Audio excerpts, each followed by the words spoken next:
kami, otoritas Allah turun atas hamba-Mu, supaya hamba-Mu boleh membagikan kebenaran firman Tuhan kepada sidang jemaat Tuhan, dan kami semuanya boleh semakin dimantapkan iman rohani kami. Terpujilah nama-Mu Bapa di dalam sorga. Kami percaya dengan sangat yakin, sekalipun kami melihat ada banyak bangku-bangku yang kosong, tetapi itu tidak akan menghalangi kami untuk kami boleh menerima berkat dari Tuhan. Kami percaya Engkau ada di tengah-tengah kami dan siap memberkati kami melalui kebenaran firman Tuhan. Terima kasih Bapa, terpujilah nama-Mu. Kami akan duduk dengan diam dan berkonsentrasi terhadap kebenaran firman Tuhan. Dalam nama Tuhan Yesus kami sudah berdoa dan mengucapkan syukur. Haleluya, amin. Ya, puji nama Tuhan, saudara yang terkasih. Ya, kita melihat banyak bangku-bangku yang kosong ya saudara ya. Ya, ini karena kalau melihat kalender ini tanggal 28 ya, bulan Agustus. Untuk hari 17-an ini sepertinya hari yang terakhir. Jadi di mana-mana ada jalan sehat, basar, saudara-saudara, penuh dengan kegiatan. Tetapi ya saudara, seberapa kita yang ada, biarlah sekalipun kita tidak jalan sehat pada pagi hari ini, tetapi kita sehat di dalam Tuhan. Amin saudara. Ya, puji nama Tuhan saudara yang kekasih. Ya, mau dikatakan apa ya saudara ya, kalau ini memang jalan sehat merupakan persyaratan atau mungkin apa ya saudara. Kami banyak yang berada di perumahan atau apa ya saudara. Kami pun tadi malam sampai malam mendekorasi stand basar, karena kami sekeluarga ini ya saudara masuk di dalam kepengurusan RT saudara ya. Jadi mau gak mau kami harus terlibat di dalamnya. Ya saudara, capek rasanya, tetapi untuk memuliakan nama Tuhan tidak ada rasa capek ya. Pada pagi hari ini sekalipun kita melihat bangku yang kosong ada banyak sekali ya saudara, tetapi tidak akan mengurangi kita untuk kita menerima berkat Tuhan. Amin saudara. Ya, saya yakin semua kita akan diberkati melalui kebenaran firman Tuhan. Puji nama Tuhan saudara yang kekasih. Saudara, kalau kita melihat, kalau kita boleh ada sampai saat ini adalah penyertaan Tuhan, perlindungan Tuhan, kemurahan Tuhan, dan itu boleh dimasuk dalam kategori kita menerima mujizat Tuhan. Mujizat Tuhan itu bukan berarti saya menerima berkat uang, saya menerima berkat kesembuhan, saya menerima berkat dan yang lain-lainnya. Saudara, tubuh kuat sehat itu adalah berkat Tuhan yang Tuhan berikan kepada kita, dan itu adalah mujizat Tuhan di dalam kehidupan kita. Saudara yang kekasih, ya saudara, kalau kita mau belajar untuk mengucap syukur, memang itu kata firman Tuhan, mengucap syukurlah di dalam segala hal. Jadi pada pagi hari ini saya yakin setiap kita yang datang, kita datang dengan sikap hati, dengan mengucap syukur kepada Tuhan. Ya, sesuai dengan tema yang sudah saya share dalam grup, ya, mengucap syukur. Kemudian tanda kurung saya katakan apa, siapa. Nah, mungkin saudara bertanya apa itu? Kalau mengucap syukur, bersyukurlah kepada Tuhan, tentu kita dapat berkata, oh kita mengucap syukur harus kepada Tuhan. Betul, itu jawabannya. Tetapi sekarang kalau ada kata apa dan siapa, mari saudara, kita akan menjawab itu dalam setiap pribadi kita. Ya, saya tidak usah bertanya mengucap syukur apa, siapa mengucap syukur. Saudara, ketika kita nanti akan mendengarkan kebenaran firman Tuhan, jawablah itu dalam hati nurani kita sendiri kepada Tuhan. Ya, baik saudara. Saudara nanti akan menyimak, oh ini kira-kira saudara tahu akan ceritanya apa saudara. Mari kita akan sama-sama membuka Alkitab kita di dalam Injil Lukas pasal yang ke-17 ayat yang ke-11 sampai 19. Cukup panjang ceritanya dan cukup populer sekali ya cerita ini. Saudara mungkin dari kecil sudah tahu cerita ini, anak-anak sekolah minggu pun sudah tahu cerita ini, ya. Tetapi pada pagi hari ini Tuhan ingin memperdengarkan isi hati Tuhan kepada kita, ya, melalui cerita ini. Injil Lukas pasal yang ke-17 ayat yang ke-19 sampai 19, ya. Puji nama Tuhan. Ini untuk LCD-nya, ya, laptopnya bisa kembali dioperasikan. Agak tidak tahu rewel apa, saudara. Saya tadi katakan, saya ini harus berjuang Pak minggu ini ya, karena ya seperti inilah keadaan kondisinya. Mari Bapak Ibu, Lukas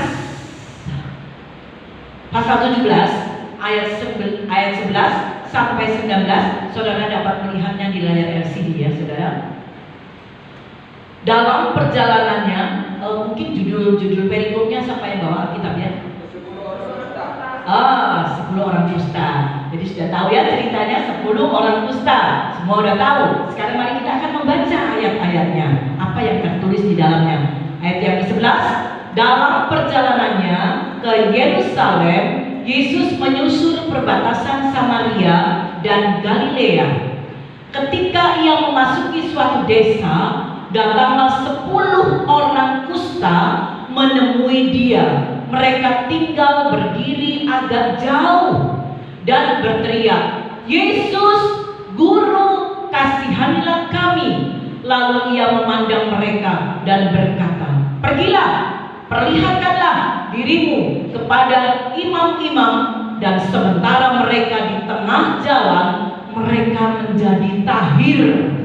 Seorang dari mereka ketika melihat bahwa ia telah sembuh, kembali sambil memuliakan Allah dengan suara nyaring.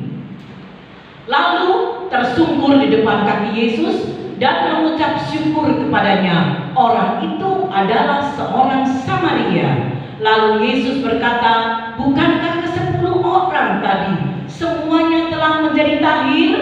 Di manakah yang 9 orang itu?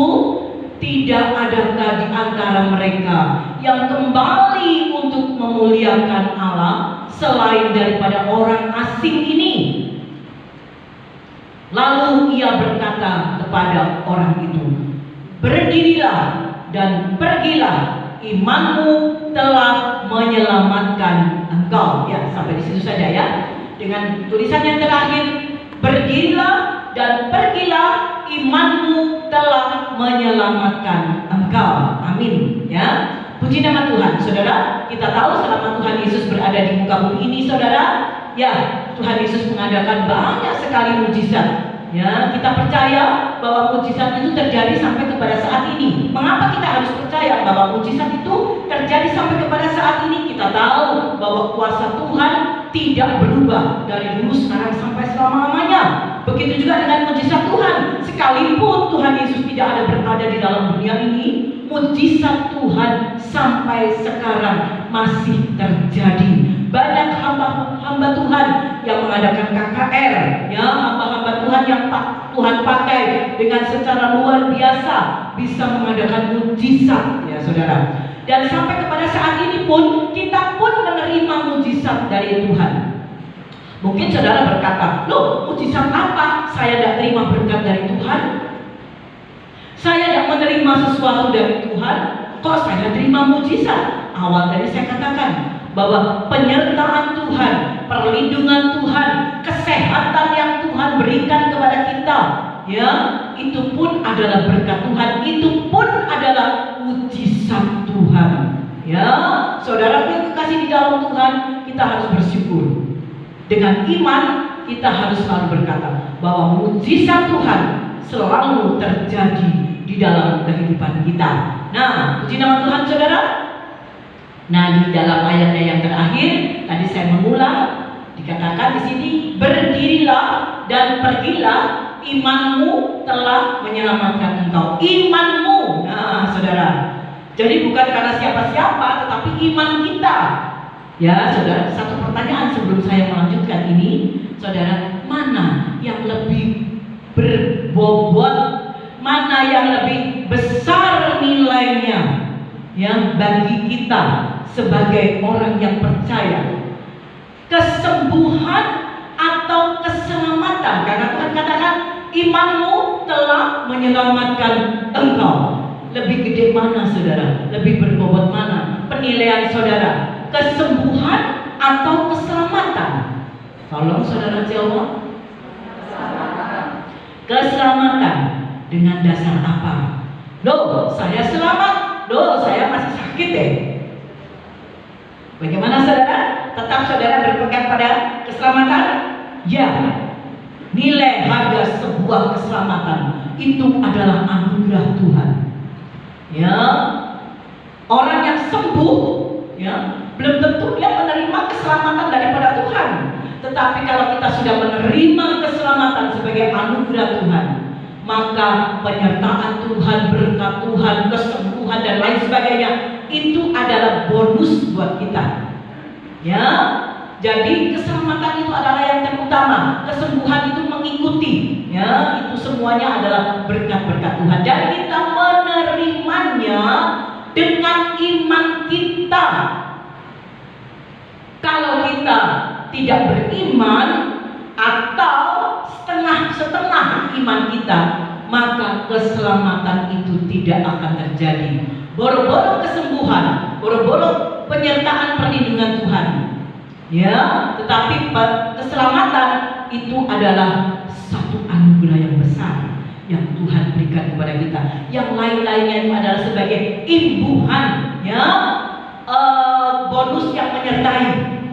Puji nama Tuhan, saudara kasih. Dikatakan di dalam cerita itu bahwa ada 10 orang yang sakit kusta. Ya, kalau kita aplikasikan dalam zaman sekarang, sakit kusta itu sama dengan seperti sampai sekarang saya belum tahu bagaimana sih orang sakit kusta itu. Ya, saya nggak tahu modelnya bagaimana. Ya, tetapi biasanya orang yang sakit kusta itu selalu diisolir.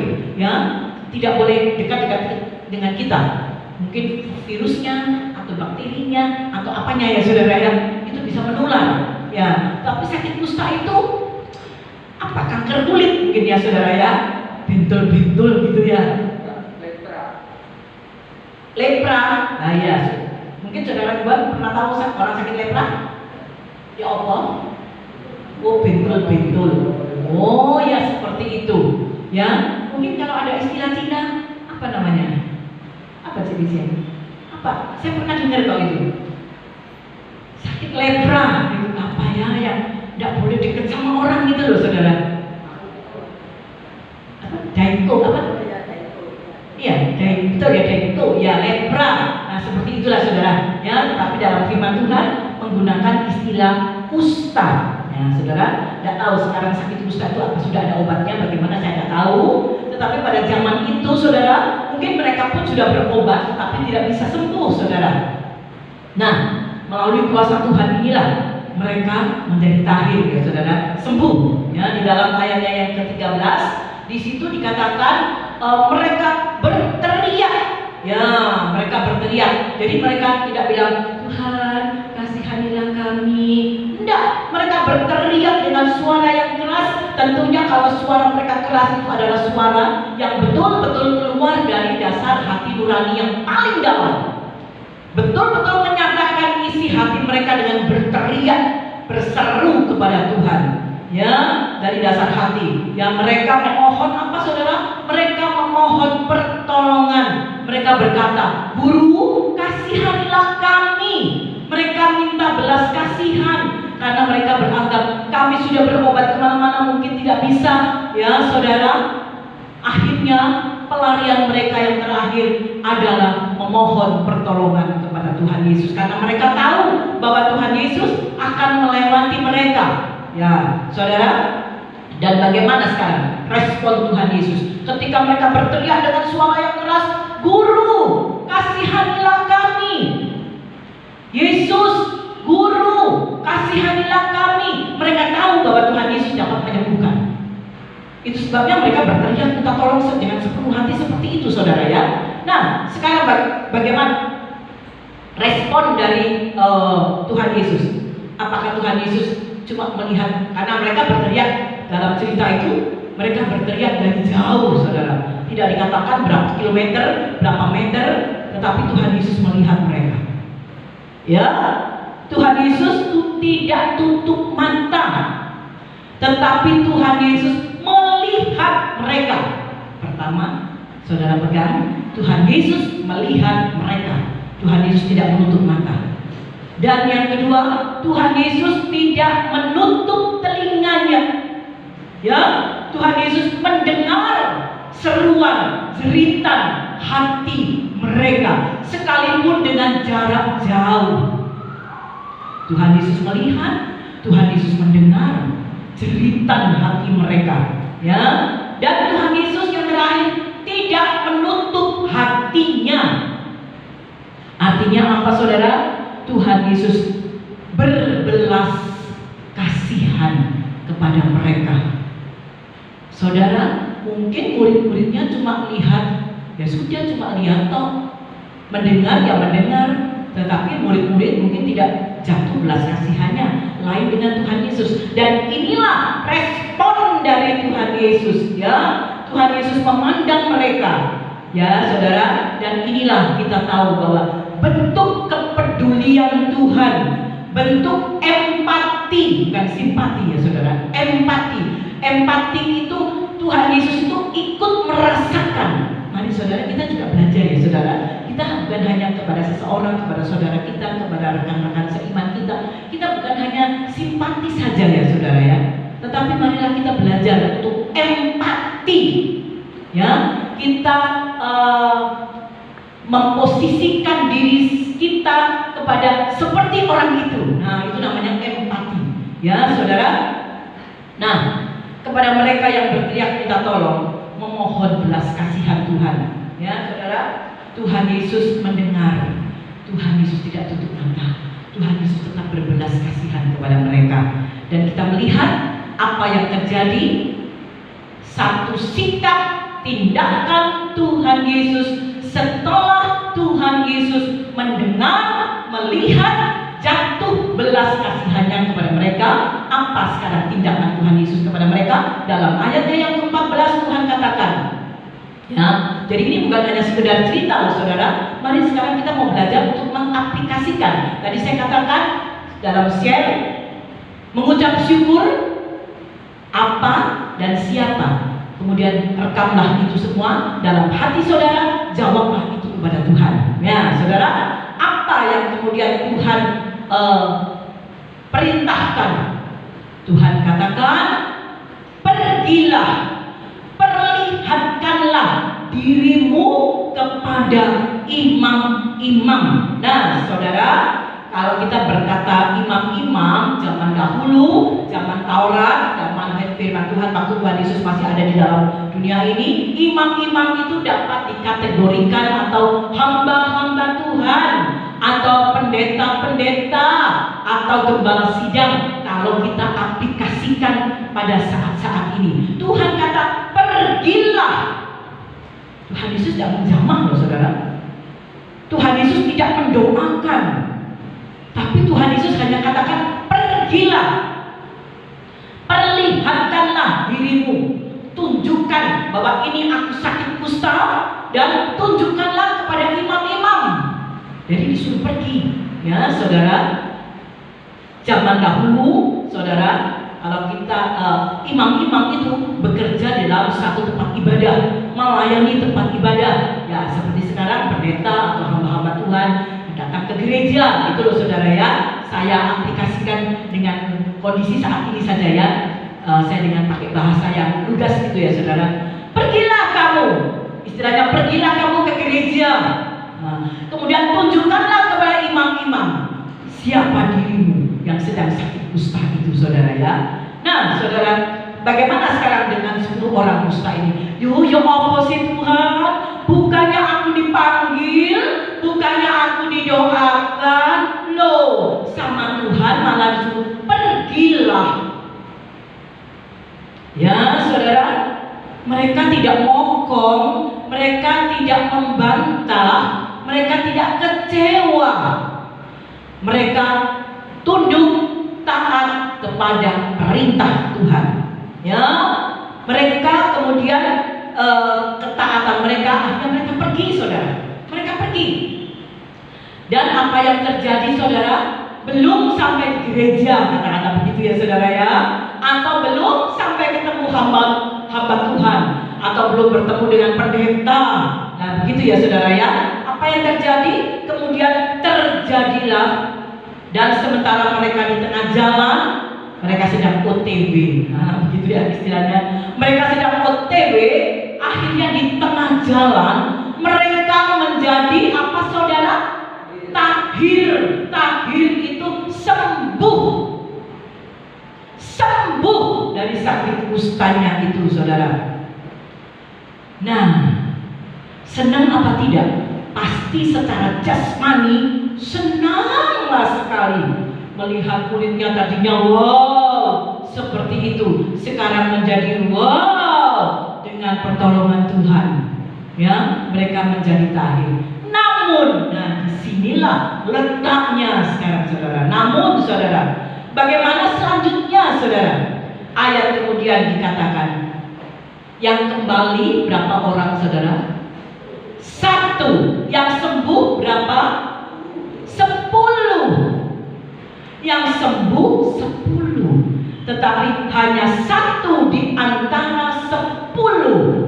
Nah, itulah yang merespon pertolongan Tuhan. Ketika mereka menjadi tahir sembuh, mereka berkata, wow, ini adalah berkat Tuhan, ini adalah kerjanya Tuhan, ini adalah mujizat Tuhan. Saudara, seandainya saya berada di antara 10 orang itu, saya tidak menghakimi diri saya sendiri.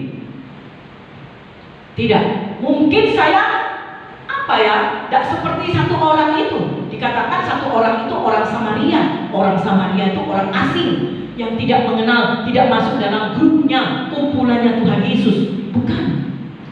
Seandainya saya berada di situ, mungkin juga saya berada di dalam 9 orang itu. Ya, saudara, saya tidak terlalu wow, pendeta itu selalu begini loh, hamba Tuhan itu seperti ini loh. Saudara, sekalipun hamba Tuhan pendeta, ada banyak juga kekurangannya. Ya, saya mengucap syukur terima kasih melalui share di grup. Kalau tidak salah, dalam keluarga jemaat ya saudara ya, di situ aku ini sedang mengamat-amati engkau dan menilai engkau. Saya katakan terima kasih atas pengamatan dan penilaiannya. Tetapi kita harus tahu, saudara, siapa yang mengamati jalan hidup kita? Tuhan. Siapa yang menilai hidup kita? Tuhan. Memang secara luar itu yang menilai diri kita sendiri, kita tidak bisa menilai diri kita sendiri. Orang lainlah yang menilainya. Orang lain memang yang menilai. Oh, saya begini, saya begitu, saya begini, saya begitu. Orang lain yang menilainya. Tetapi biarlah itu di dalam hati dan kita jangan menghakimi. Tetapi saya berkata, terima kasih buat pengamatan ya. Saya juga secara guyon ya saudara ya. Terima kasih atas pengamatan. Terima kasih untuk penilaiannya terhadap saya. Ya, untuk kita semuanya tentunya ya. Karena di grup itu adalah untuk kita semuanya ya saudara. Nah, kembali yang merespon akan pertolongan Tuhan hanya 1 orang ya. Apa sikap mereka yang kembali? Mereka bertemu dengan Tuhan. Mereka kembali padahal disuruh pergi kepada imam-imam. Ya, itu perintahnya memangnya saudara ya. Tetapi saudara, ingat, yang menyembuhkan bukan pendeta. Yang menyembuhkan bukanlah gembala sidang atau hamba Tuhan, bukan. Segala sakit penyakit kita, masalah persoalan pergumulan kita, yang menyelesaikan dengan iman percaya kita hanya Tuhan Yesuslah yang menjadi pertolongan kita, sumber pertolongan kita. Itu sebabnya yang 1 orang dia tahu bahwa yang menyembuhkan ini adalah Tuhan Yesus. Jadi 1 orang itulah yang kembali kepada Tuhan Yesus, berusaha untuk mencari Tuhan Yesus. Untuk apa saudara? Ya, dikatakan di sini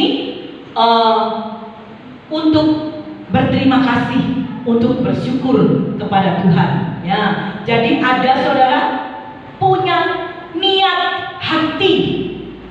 Yang 1 orang ini yang dikatakan dari orang Samaria, 1 orang ini punya niat hati. Wow, saya sudah sembuh.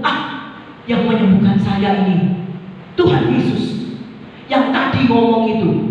Saya tak kembali, punya niat hati kembali untuk mencari Tuhan Yesus dan bersyukur, berterima kasih kepada Tuhan.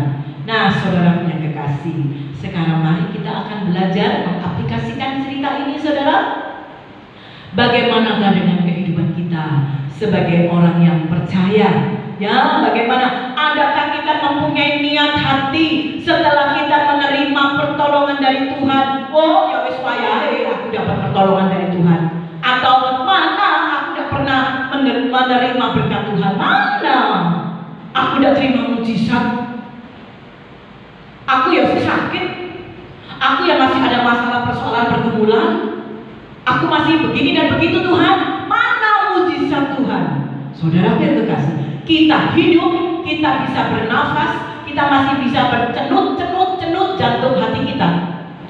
Itu semuanya adalah mujizat Tuhan.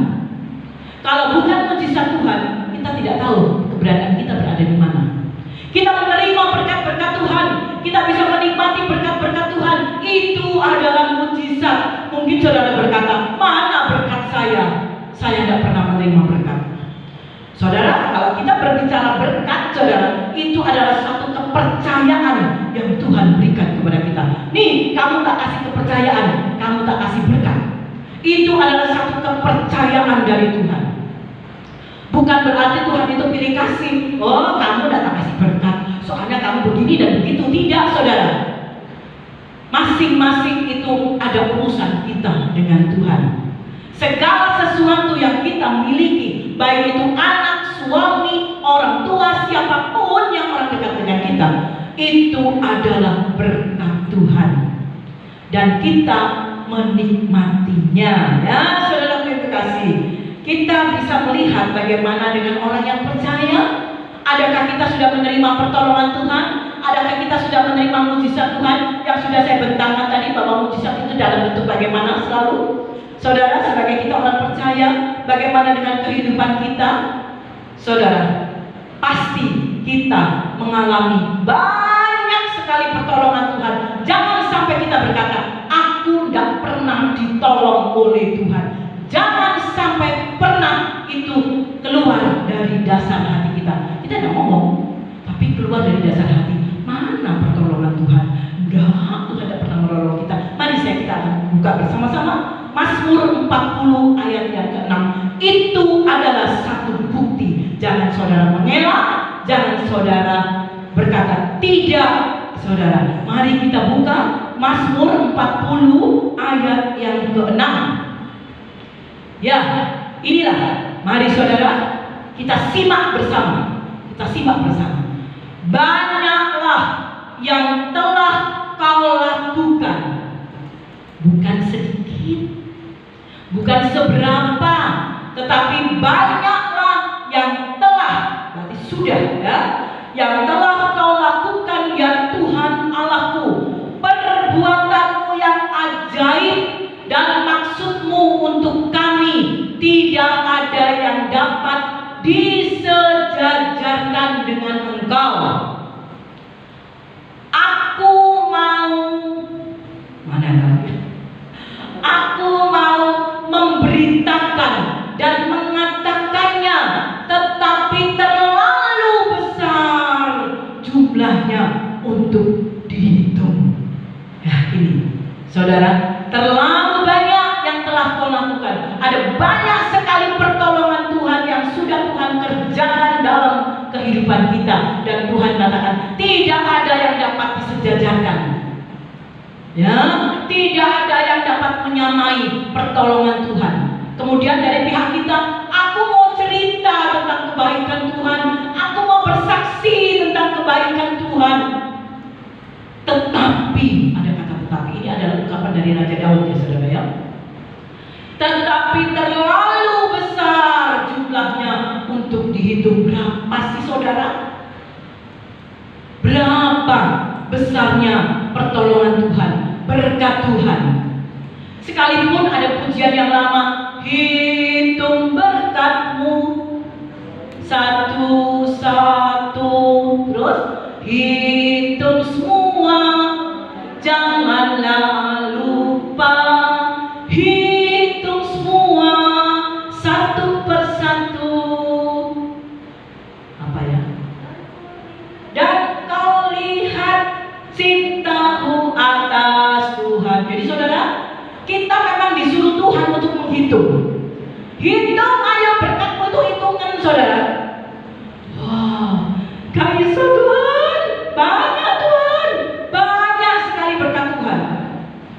saya pribadi, saya selalu berkata kepada Tuhan dalam doa saya, boleh saudara tiru, boleh saudara terima. Saya berkata kepada Tuhan, Tuhan, terlalu banyak berkat Tuhan dengan 10 jariku, dengan 2 tanganku, dengan 10 jariku. Aku rasanya tidak sanggup menerima berkat-berkat Tuhan yang terlalu banyak. Tetapi dengan 10 jariku juga, aku tidak sanggup mengembalikan berkat-berkat itu kepada Tuhan. Sangat luar biasa. Inilah pertolongan Tuhan.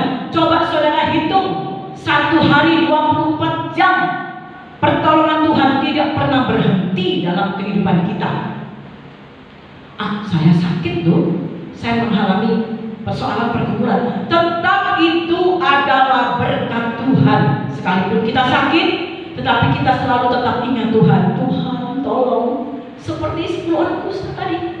Tuhan Guru, kami mohon belas kasihan-Mu. Saudara, marilah kita mau berkata seperti itu. Mana Tuhan kok belum jawab-jawab? Tunggu waktunya Tuhan. Segala sesuatu Tuhan bekerja menurut waktu dan skenario-nya Tuhan. Ingat, pertolongan Tuhan tidak pernah terlambat, tidak pernah terlalu cepat, tetapi pertolongan Tuhan itu tepat pada waktunya. Puji nama Tuhan, saudara yang kekasih. Ya, kemudian yang pertama tadi, 1 orang tadi, dia kembali untuk berterima kasih kepada Tuhan. Ya, sikap dari orang yang sudah mendapatkan pertolongan Tuhan adalah yang pertama, kita harus memuliakan Allah. Harus memuliakan Allah, bukan memuliakan hamba Tuhan, bukan memuliakan gembala sikap. Oh, pendetaku yang sudah menyembuhkan, yang sudah menyelesaikan masalahku, bukan, saudara. Tetapi kita harus yakin bahwa dengan iman, pertolongan itu adalah datangnya dari Tuhan. Saya mengaminkan, ada salah satu saudara jemaat di tempat ini menulis statusnya bahwa dari manakah datang pertolongan Tuhan? Pertolongan Tuhan, pertolongan ialah datang dari Tuhan. Amin. Saudara, jadi kita harus memuliakan Allah. Muliakanlah, firman Tuhan katakan, memuliakan Allah dengan hartamu, muliakanlah harta dengan tubuhmu. Yang dengan hartamu sudah saya lewati saja ya saudara. Muliakanlah Allah dengan tubuhmu. Mari kita baca 1 Korintus 6 ayat yang ke-20. Kita harus memuliakan Allah dengan tubuh kita. Ya. 1 Korintus pasal 6 ayat yang ke-20. Sebab kamu telah dibeli dan harganya telah lunas dibayar. Karena itu muliakanlah Allah dengan tubuhmu. Amin. Saudara, kalau kita melihat tubuh kita, anggota tubuh kita terdiri dari tangan, kaki, mata, mulut, telinga, dan sebagainya. Itu adalah bagian tubuh, anggota tubuh kita. Tuhan katakan, muliakanlah Allah dengan tanganmu, muliakanlah Allah dengan kakimu, muliakanlah Allah dengan matamu. Ya, Tuhan minta seperti itu, saudara. Tetapi coba saudara perhatikan, kira-kira kalau Tuhan katakan muliakanlah Allah dengan hidupmu, dengan tubuhmu, ada satu hal yang rentan sekali. Ya, ini yang harus kita jaga betul-betul. Kira-kira apa, saudara? Apa yang rentan? Apa yang riskan sekali? Loh, Tuhan katakan muliakanlah dengan tubuhmu. Tapi ada satu hal, ini gimana ya Tuhan? Ini pun banyak dilakukan oleh hamba Tuhan, pendeta-pendeta loh saudara. Semua kita, kira-kira apa yang menjadi kelemahan dalam anggota tubuh kita? Disuruh memuliakan Tuhan. Ya. Hati? Apalagi saudara bisa bantu saya? Dalam anggota tubuh kita ada mulut, ada mata, ada telinga, ada kaki, ada tangan, tapi ada satu hal yang rentan sekali. Nah, mulut. Di mana ayatnya buat? Oh, saya tak cari, wah, kesuwen nanti ya. Dengan mulut, ya. Mari coba kita baca. Betul tak? Dengan mulut. Katanya buat juga dengan mulut. Dengan mata kita memuliakan Tuhan. Dengan mulut, dengan tangan, dengan kaki kita bisa memuliakan Tuhan. Tapi bagaimana dengan lidah, mulut kita? Mari kita baca Yakobus 3 ayat yang ke-9 dan 10. Ini saya tidak menakut-nakuti, tidak, tetapi saya harus menyampaikan ini sebab firman Tuhan itu seperti pedang bermata dua untuk kita semuanya. Mari kita akan baca, kita akan melihat ya. Katanya dengan mulut, apakah betul itu? Dengan lidah kita memuji Tuhan Bapa kita. Tetapi dengan lidah kita apa saudara? Kita mengutuk manusia yang diciptakan menurut rupa Allah. Oh, dengan lidah kita memuji Tuhan, tapi dengan lidah kita mengutuk manusia. Kemudian ayat yang ke-10, dari mulut yang satu keluar berkat. Puji Tuhan, Tuhan berkati kamu ya. Puji Tuhan, Tuhan memelihara kamu ya. Tetapi dari mulut yang satu keluar berkat. Dan apa saudara? Dan kutuk. Hal ini saudara-saudaraku tidak boleh demikian terjadi. Jadi dengan mulut ini keluar berkat, tapi satu mulut juga ini dengan ini keluar kutuk. Misalnya apa saudara? Kalau kutuk itu, Tuhan berkati kamu ya, Tuhan pelihara kamu ya. Tapi kalau dengan kutuk bagaimana saudara? Saudara tidak berani mengatakannya ya. Mandar roh kamu seperti ini. Mandar roh, mudah-mudahan kamu sakit, mudah-mudahan kamu begini. Oh, itu kutuk saudara. Tidak boleh terjadi seperti ini. Satu kesaksian. Saya pernah mendengar satu kesaksian dari seorang hamba Tuhan.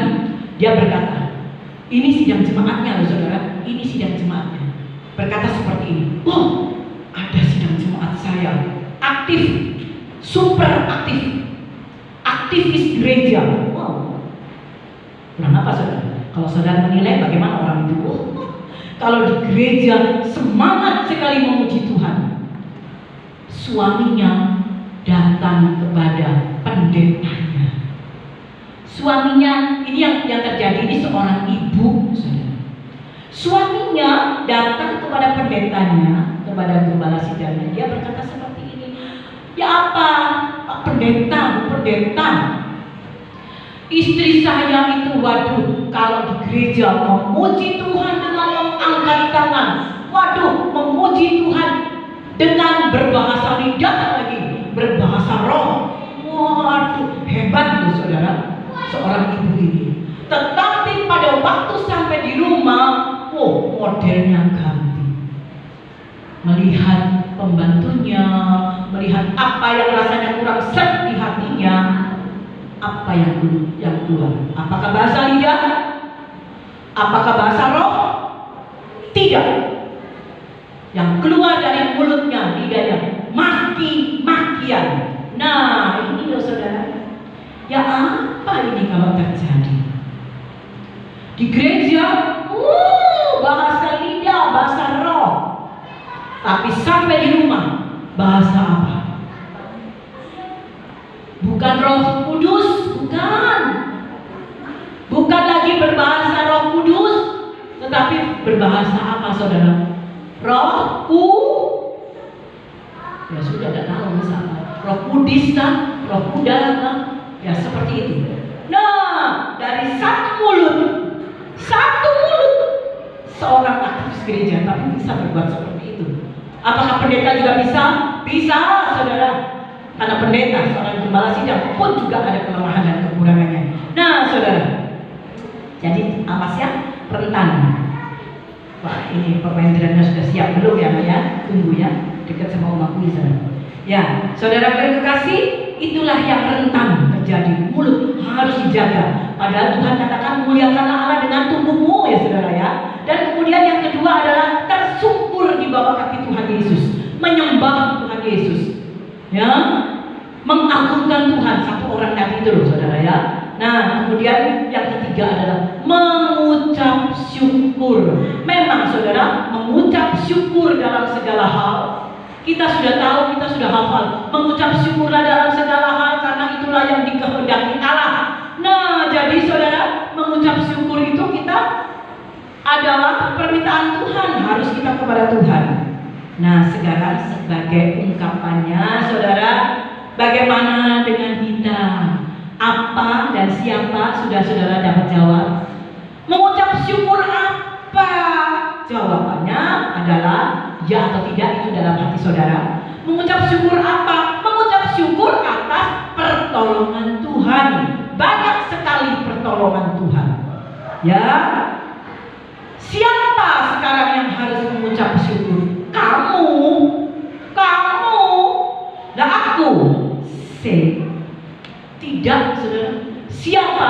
Adalah kita, orang yang percaya, harus mengucap syukur kepada Tuhan. Kalau tidak, nah, saya tidak berkata di mimbar ini, saya tidak berani menghakimi, tetapi itu urusan kita dengan Tuhan. Apapun yang kita terima dari Tuhan, berkat-berkat Tuhan. Ingat saudara, berkat Tuhan itu tidak selalu dalam bentuk uang, penyertaan Tuhan, pertolongan Tuhan, kesembuhan dari Tuhan. Itu adalah berkat-berkat Tuhan. Firman Tuhan katakan segala sesuatu adalah dari Dia. Berkat Tuhan itu adalah dari Dia, dan oleh Dia, karena oleh kemurahan Tuhan kita menerima berkat-berkat Tuhan itu. Dan kemudian yang tidak stop sampai di situ. Ya, kalau kita melihat dalam Roma 11 ayat yang ke-36 itu saudara, dari Dia, oleh Dia, yang terakhir apa saudara? Kepada Dia. Jadi kita harus mengucap syukur, kembalikan semua berkat-berkat Tuhan kepada Tuhan. Berkat pertolongan, kesembuhan, berkat Tuhan atas pergumulan kita. Oh, Tuhan sudah tolong. Berterima kasihlah, bersyukurlah kepada Tuhan. Puji nama Tuhan, karena Tuhan adalah menjadi sumber berkat dalam kehidupan kita. Ya, kepada Tuhan kita harus menyampaikan semua berkat. Tuhan, inilah berkat-Mu Tuhan. Aku kembalikan kepada Tuhan. Tuhan sudah menyembuhkan aku. Tuhan sudah memberikan berkat aku. Aku bisa menikmati berkat-berkat Tuhan. Aku kembalikan semua berkat-berkat, karena semua itu adalah miliknya Tuhan. Jadi bisa saja berkat itu tak cabut guys. Karena kamu tidak pernah bersyukur, tak cabut guys berkatmu. Tak cabut. Waduh, kalau Tuhan sudah mencabut, Tuhan tidak bisa memberikan. Kalau Tuhan sudah menutup pintu, tidak ada satupun orang yang dapat membukanya. Selagi ada kesempatan buat kita, mari kita mau mengucap syukur, berterima kasih kepada Tuhan, menyenangkan hati Tuhan dengan segala berkat pertolongan Tuhan yang ada dalam kehidupan kita. Amin. Demikianlah firman Tuhan pada pagi hari ini.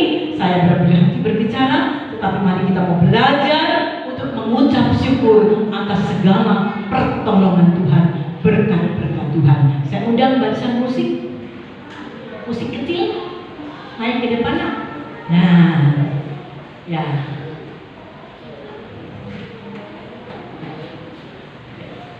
Tuhan pakai kecil, anak Jano, sekalipun mungkin tidak bisa bermain dengan banyak variasi, tetapi saya kagum charter untuk hari-hari ini untuk dia bisa bermain drum di sekolah. Ya, kita akan menaikkan